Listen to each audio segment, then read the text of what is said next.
This is completely different to what I'm used to doing. I'm used to doing everything freestyle and then just speaking as I go.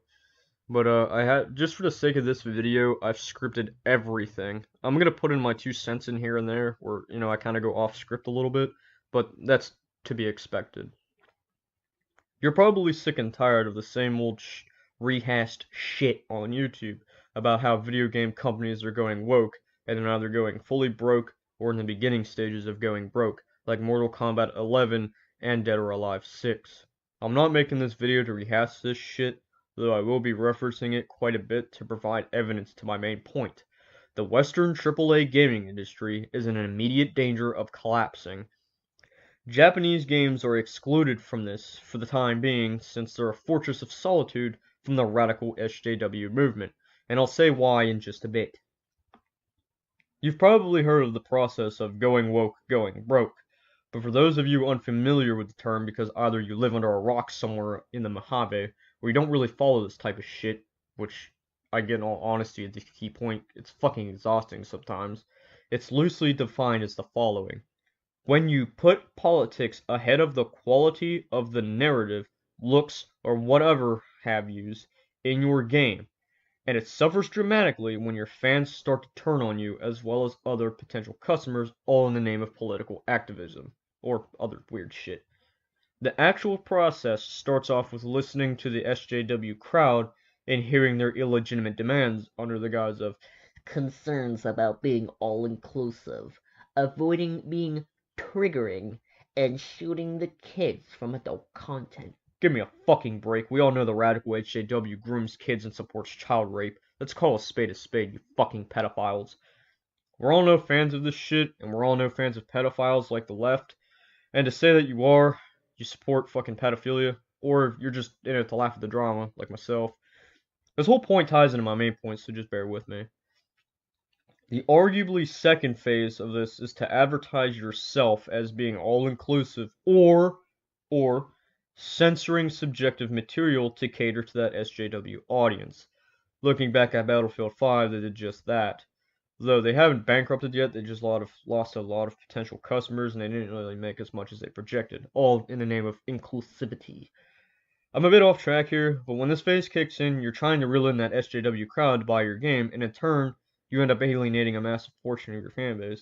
Not only that, it's pointless to even try to cater to these fucking lunatics, because they don't even play games themselves. Proof of this is gaming journalism. Ugh. And I use massive quotes here when I say journalism. Ugh. Phase 3 is when the game drops, people look into it, they either like what they see or feel, or they fucking despise it. Usually they despise the game itself, not for bad gameplay, and actually it's quite the opposite. Gameplay is usually fairly decent if you look at Mortal Kombat 11. I've not played it myself, I just go by what others say. I think the game is utter trash by the looks of it, but rather for the attempt at political activism. In the case of Mortal Kombat 11, they censor all the female skimpy outfits by not even including them. Not the male ones, nope, because that would make slightly more sense than just ditching the female ones. People caught wind of this, and lo and behold, it was already $10 off at Walmart, Target, Amazon, and a few other places. Long story short, sales are bad, and going to get worse, because the developers, not all of them, in fact it's just a small handful, that are so out of touch with their fanbase, they decide to turn on their once loyal fans, calling them sexist, racist. The whole shebang. Not only that, it's also failing because it shoehorns in modern politics into the game, which has no place logically for the lore of the game series as a whole. Do you honestly think Trump is going to exist in a Mortal Kombat? I keep trying to say modern combat instead of Mortal Kombat. Mortal Kombat 11 universe. Unless he's a monster badass who can one-hit kill everything and everything into oblivion and beyond, it makes no fucking sense. All of this ties into the main point as to why this is a factor in the collapse of the Western AAA gaming industry. If we look at an article from One Angry Gamer, they go on to actually report that Sony has actual censorship, linking in the description. They got censorship policies that are in place that aren't really even concrete. It's all subjectively enforced, just like the ones at Steam. Diving slightly deeper, you can see different styles of box art for certain games as, I'm pretty sure this is a fucking porn game, Nora Princess and the Stray Cat. where on the PS4 box art, there's mysterious rays of sun covering up the good fucking lord, the breasts, stomach, and groin area on the anime bitch. The Switch version and PC version do not. God damn, what the fuck are people into? Why would you release this shit on a console? This is the type of shit that you would just throw in the deep web, or not really the deep web, but just throw it into the kind of pervy section of the internet. That's where it fucking belongs. Don't taint the market. And you know, Nintendo is family friendly. They allowed this shit on their fucking console. How are they family friendly still at this point? So why Sony is doing this is due to the fact that Nintendo is still based in Japan as Sony moved to California. That's one of their main headquarters. I think it's like their main fucking resource area that moved to California. It's basically it's basically their headquarters or the part of Sony that dictates everything for the company. That's the part that moved to California.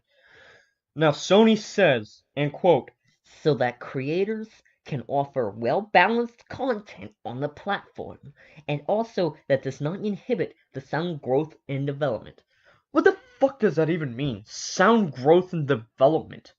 Are you high? Haven't these fucking retard parents ever heard of not buying violent and heavily sexual game for their 8-year-old? That's like me giving Jimmy fucking my phone and saying, go to Pornhub and knock yourself out. And Jimmy's only fucking 9 years old. Why the fuck would you do that type of... Don't answer that, you're a leftist. We all know why. To say this is the one and only catalyst that is causing this industry collapse would be ignorant of the possibly bigger reason the collapse is imminent. Most games dropping from the West are rehashes and new versions of older titles. The biggest sinner here is Activision with their Call of Duty franchise. It's the same shit every year, but with less and less offered with their season pass and base game content too. I remember playing Black Ops 2, and the base game had 3 zombie maps, a shitload of maps for multiplayer, and a campaign that was decent enough to truck through without being annoyed. Fast forward to Black Ops 4, no campaign, a shitty PUBG knockoff, a small handful of maps, and I think Zombies only has 1 map in the base game. As far as I remember, I haven't played it recently because it's so garbage. And all the maps are either rehashes of old maps or exactly the same map from said previous titles. All of this is to double down on predatory microtransactions and loot crates to extract every cent from as many players as possible. Their business motto is might as well be spend as little as possible to milk as much money from these kids' parents as we can. Let's face it, if you go on Xbox, it's children's online daycare. To censor your game and to rehash everything year after year is going to cause an imminent collapse in the near future. You end up alienating a good portion of your fan base too when they speak out about your bullshit, and then you fire back with a nuke.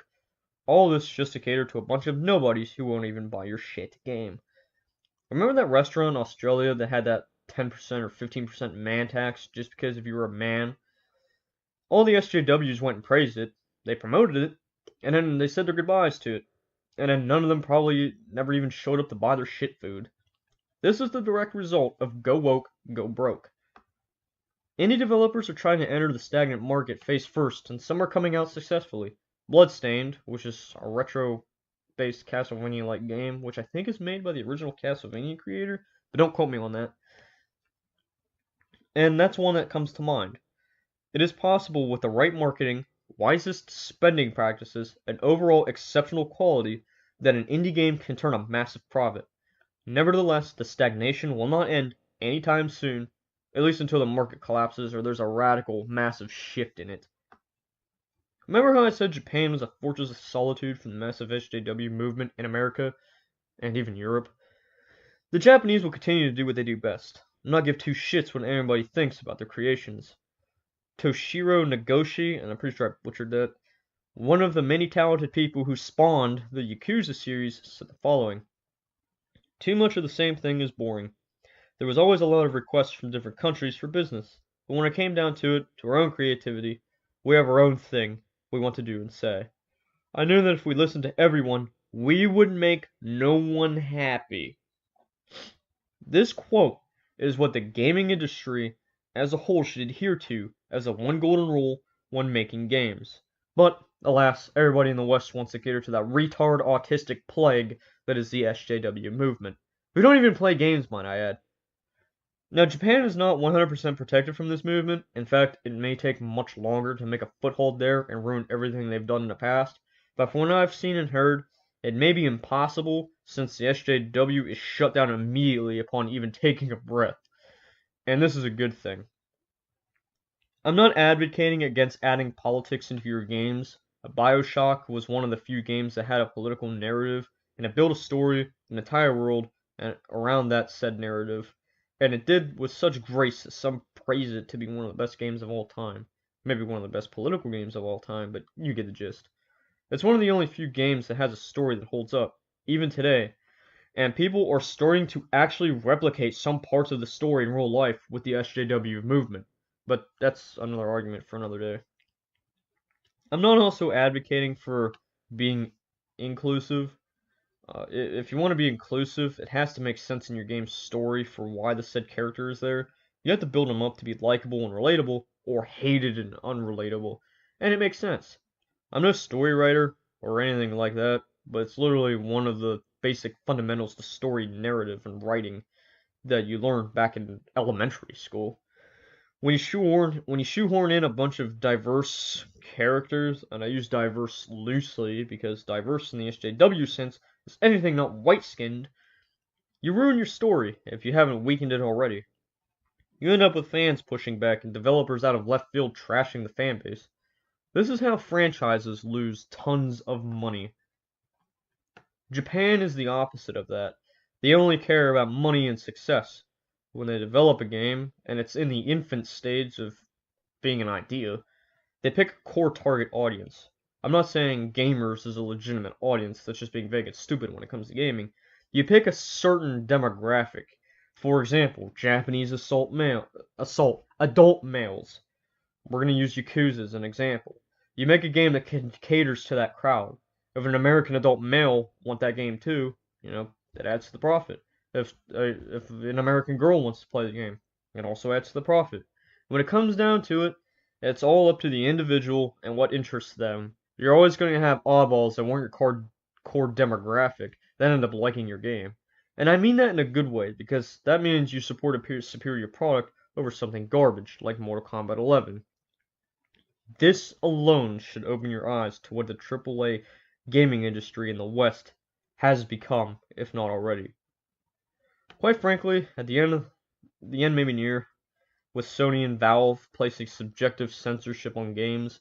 Sony censoring games so much that if it shows a fucking anime girl's thigh, and she ain't even in a skimpy outfit, and Valve so much as that leaving furry rape games and furry porn games up on the site, but if you have a game that takes place near or college, and it's not even violent, it's booted off the platform. Like, what the fuck double standard is that? If Epic Store's Tim Sweeney pulls his head out of his ass and actually builds a store that is consumer friendly and allows everything on it, excluding what the leftists want, and you know what I'm referring to. CP. You'd completely steamroll over Steam. It's a lame pun, I know. Anyway, the video's gone long enough. Just remember to subscribe, rate, follow my Twitter, share this around to everybody you know. I'm Asbestos Festus, and I hope you've enjoyed. And like I said, I scripted this whole thing out in about 3 hours. It's the only video I put this much effort into, just because there's a lot for me to say, and so little I'll actually remember to say, if I was going to do a freestyle like I normally do. I think I have another scripted video, but nothing to this extent. This is over like 2,000 words, 12,000 characters, and nearly 4 pages. You'd think this was a college essay if you ever saw it, minus the cursing. Now, I want you all to look into these two websites, oneangrygamer.net and boundingintocomics.com. This isn't a paid promotion, but just as a way to help these guys out, since Bounding Into Comics had their Facebook page erased from existence, and along with that, their ad revenue took a massive hit. Check these sites out, support them in any way possible. One Angry Gamer is an actual gaming news site that puts Kotaku and Polygon to death with actual news reporting. And Bounding Into Comics isn't just comics, it's all modern pop culture from anime to movies and everything in the middle. Anyway, I hope you've enjoyed this, and I'll see you all around.